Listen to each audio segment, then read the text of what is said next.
Halo guys, balik lagi sama gue Ara. Sekarang kita bikin coklat cookies resep by Ami. Langsung aja kita ke bahannya. Ada 100 gram margarin, 80 gram icing sugar. Kita beat sampai dia ngembang ya, biar dia agak fluffy. Terus habis itu kita masukin kuning telur 1 piece aja, aduk juga sampai dia ngembang.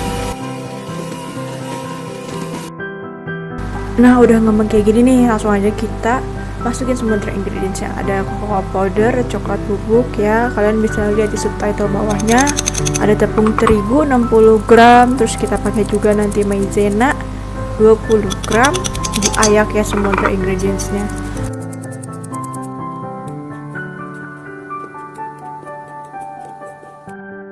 Nah lanjut di sini gue pakai susu bubuk juga, nanti dikit aja tapi nggak usah banyak-banyak. Terus diaduk ya dengan cara teknik pop in.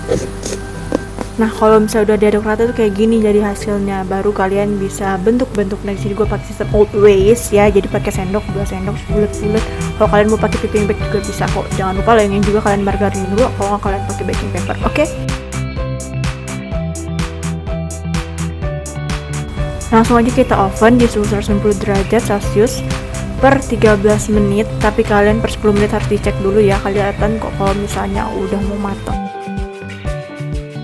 Sekian resep coklat cookies by Ami dari gue. See you.